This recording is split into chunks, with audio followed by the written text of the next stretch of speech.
And go ahead. Yeah.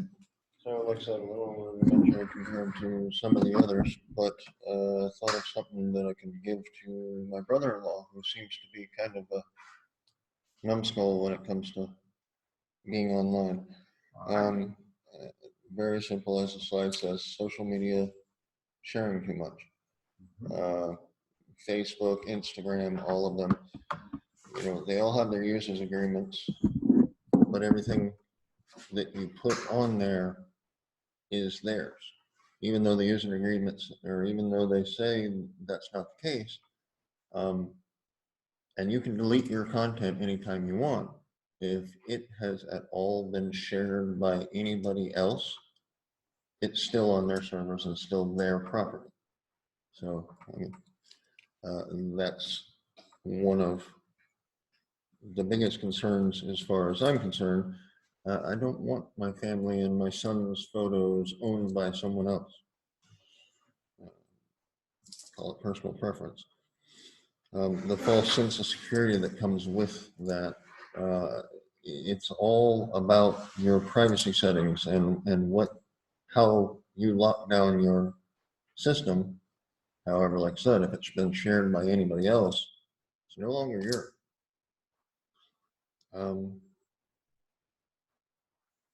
Second thing, again, with my brother-in-law, he likes to post everywhere he goes, geotag everything, you know, let everybody know where he's at, but he doesn't ever think about the outside possibilities that leaves you vulnerable. Something I read that was great. You know, if they know that you're drinking drinks out on the beach in Mexico or something, that means your house is open for anybody to walk in. And as far as, I don't know about anybody else, but as far as myself, I want to make sure that my house is secure, you know, and I'm not gonna be blasting out where I'm doing, what I'm doing, all that kind of stuff. I want to make sure my information stays secure, so to speak. And then one of the newer things that I've seen recently is receiving text messages from people you think that are your friends, so forth and so on. Let's face it, the Democratic Party is not going to be texting me asking me how I'm thinking politically or who I'm voting for. Obviously, that's not coming from them. It's coming from something erroneous. And then, you know, very simply, just know what you're sharing, know who you're sharing it with, and keeping your information as secure as you can on social media. And then one of my favorite quotes, Pete Cashmore, you know, privacy is dead, social media holds the gun. All right, good. Thank you. That's it. All right, good. Very good. All right. And, let's see, Arden, are you ready? Did you stop sharing? Yeah.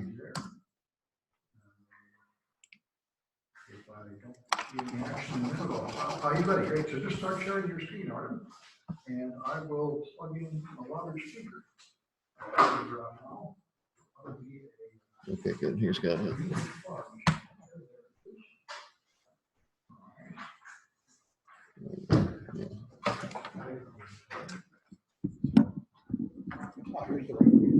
Okay. Theoretically, I'll make this louder.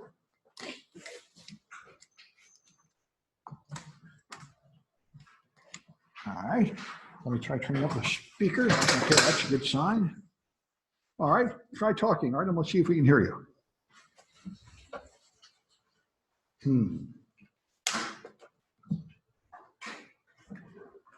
There's a volume now that seems to be broken and jammed. Oh, there it is. All right. I'm not hearing anything. Are you talking, Arden? Maybe, or maybe you're still. I was on mute. Oh, there. Now you're good. Okay, good. Test 1, 2. All right, cool. Yeah, go ahead. Right, so I'm doing my presentation on buffer overflows, attacks, and vulnerabilities. I will try to make this as quick as possible and not overflow the given time frame, pun intended. All right, so this is what a buffer overflow looks like, what you see here in this picture. I thought this was a great demonstration. So there you have it. Mhm. Okay, so buffer overflow definition. Here's a definition from OWASP, which reads: a buffer overflow is a condition. This condition exists when a program attempts to put more data in a buffer than it can hold, or when a program attempts to put data in a memory area past a buffer. In this case, a buffer is sequential. In this case, a buffer is a sequential section of memory allocated to contain anything from a character string to an array of integers. Writing outside the bounds of block of allocated memory can corrupt data, crash the program, or cause the execution of malicious code. This sounds like I had trouble with this when I was going through basically this program. It's a bunch of gibberish, and in layman's terms, is basically when buffer overflow is when data when there's too much data being pushed to a buffer and it spills into another area of a program, basically. Okay, so I have a quick demo. Hopefully this works. Let's see. We're gonna follow this link right here. This is like a little CTF challenge site that I found, and the very first challenge is a buffer overflow challenge. So you guys can see my screen, right? Yeah, Perfect. you can make the font bigger, it'd be nice, but it's okay this way. Let's see.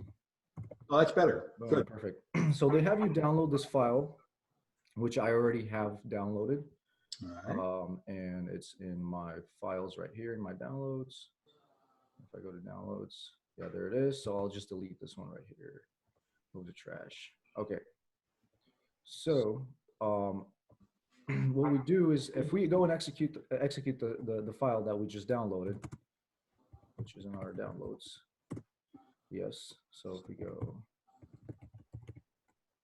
start, we see that we can interact there. We have a shell that we can interact with, and if we type anything, any gibberish, the program exits. But if we go ahead and put a certain amount of characters, like for example, let's see, let's go, is it here? Yeah, so this is a program, this is a site right here that allows you to generate any number of characters. It's called Overflow Exploit Pattern Generator. So let's go ahead and give it like 12 characters. And if we go and copy that, sorry, let me make the font bigger here too. Good. Yeah, here, copy. And we go back to our terminal and we run the file again. So if we copy paste, sorry, what? Oh yeah, so the program ran successfully. But if we go and enter one more than the previous string that we just entered, this should give us an error, as far as I remember. No, it doesn't. Okay, sorry. Total fail. Okay. Let me redo that. Oh yeah, I remember. So it was about 20 characters, right? Let's give it a little more. All right. Copy. And run the file again. Let's give it something like 20 characters and see what happens. Boom, we get this error right here called segmentation fault. And if we go back to our slide, right? Segmentation fault basically occurs when there is a memory corruption in the program that you're running. And here's another big definition from tutorials point. They give you a bunch of this is actually a great site for anyone who cares to look into this.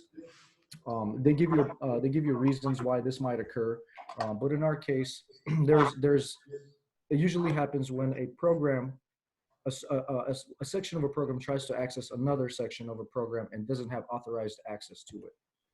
So this type of error occurs when that happens.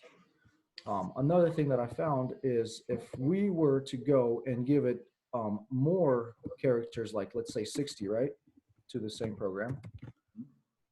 Let's generate that and go copy all of this and give it a 60 character string.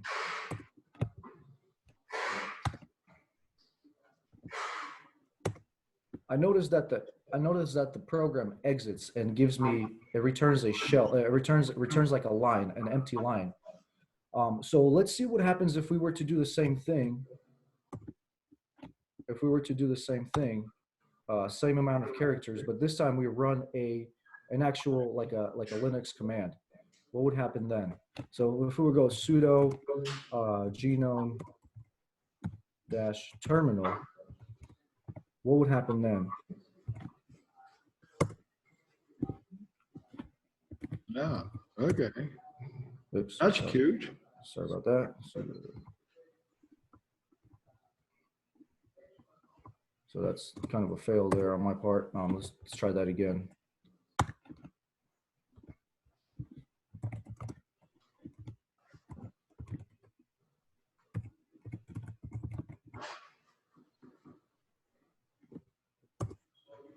Boom. I get a root access privilege terminal right here. So this happened because the program, the buffer was overwritten by too many characters. The buffer actually, the register was pushed out, and my code, or my sorry, kind of losing my words. Basically, I left the program and I jumped into an interactive shell where I could push, where I can tell the shell to launch another command. And that is what is defined as buffer overflow. I thought this was a great, for me, this challenge was a great demonstration that allowed me to understand this better. So going back to our my slides All here. right, well, I think we better stop there because Yeah. it's been enough time, but I appreciate that. That's good Yeah, stuff. definitely. Thanks, guys. Thank you. Okay, bye-bye. Well, that's good. And I think I'm going to stop the recording. Wait, somebody, he's ready. Yeah, no more coming. So I'll stop this recording.